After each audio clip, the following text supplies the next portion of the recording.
Bonjour, bonjour à toutes et à tous, chers Grolènes et chers Grolins, je suis vraiment heureux de vous retrouver aujourd'hui, en ce mercredi 15 avril. Je veux dans un premier temps insister sur cette belle valeur qui est la solidarité. Et cette solidarité, elle continue à s'exprimer pleinement dans notre ville du Grau-du-Roi, et ça fait chaud au cœur. Cette solidarité, c'est souvent une solidarité de proximité. Ce sont des petites choses vers nos voisins immédiats. Et je sais que cela fonctionne bien, c'est-à-dire faire une course pour le voisin, aller lui demander s'il a besoin de quelque chose. Et ça prend aussi forme sur la convivialité. Et j'ai beaucoup de retours sur cette solidarité qui s'exprime au quotidien. Et je pense que c'est une des belles choses que nous vivons à travers cette crise qui, bien sûr, en contient de plus difficiles. Cette solidarité aussi, elle s'incarne par des initiatives caritatives. Et je tiens particulièrement à remercier le Rotary de la baie d'Aigues-Mortes qui a su fédérer toutes ces couturières du territoire qui se sont mises au travail pour la fabrication de masques alternatifs de façon très appliquée, sur la base souvent de tutos, de recommandations qui les rendent fiables.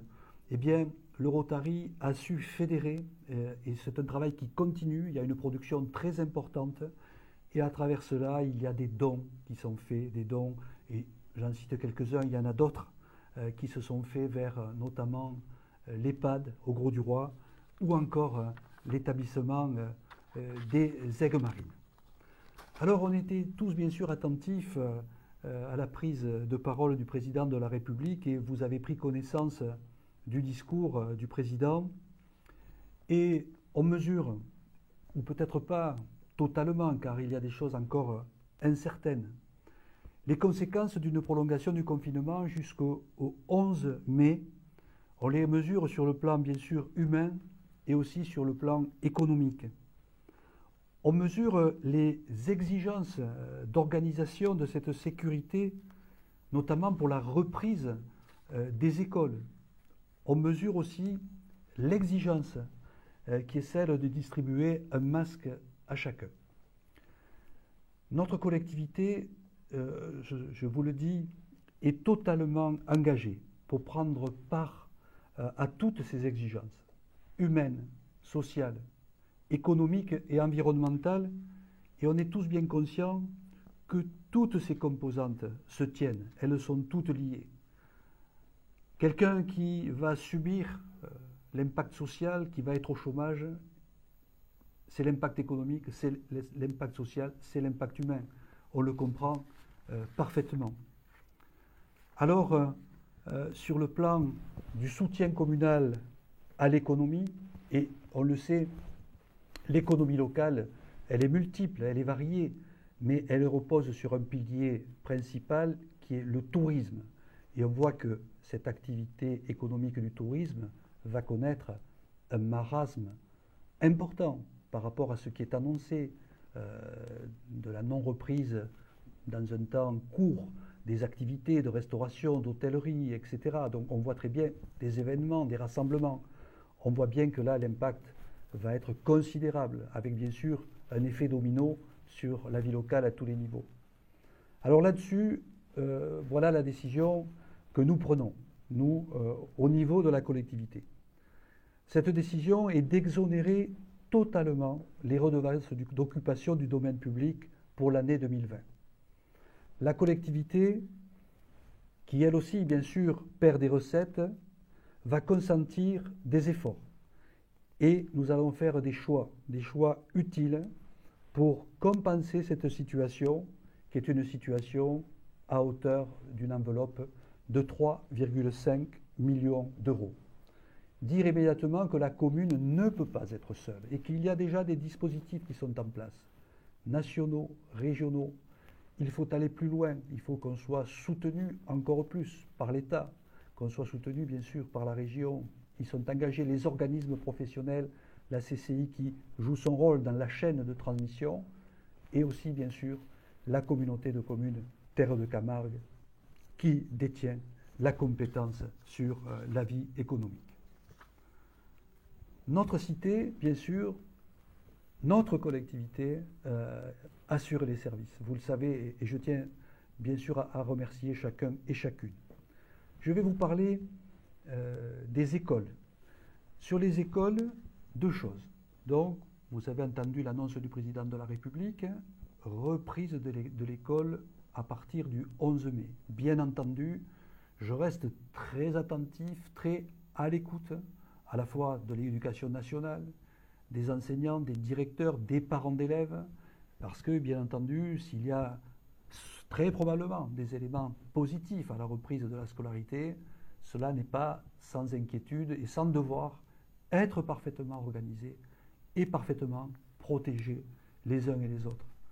Vous le savez, à ce sujet aussi de la protection, la décision que nous avons prise d'acheter 10 000 masques et puis d'en organiser la distribution, tout ça sera parfaitement cadré en temps et en heure. Pour l'école, je veux revenir sur les inscriptions. Le temps est venu de s'inscrire.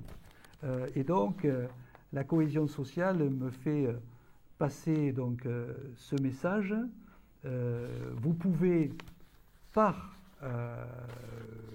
le site, le portail famille, vous pouvez d'ores et déjà, il faut le faire, inscrire vos enfants pour la rentrée scolaire.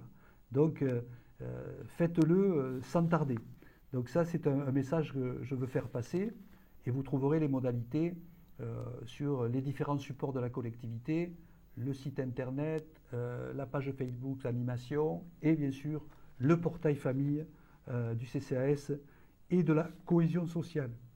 On s'est bien sûr préoccupé en lien avec l'éducation nationale pour bien apprécier la continuité éducative et l'engagement des directeurs d'école, l'engagement des enseignants, des parents et le bilan qui est fait est rassurant parce que dans la grande globalité, que ce soit à travers le support numérique ou le support papier, il y a une continuité éducative.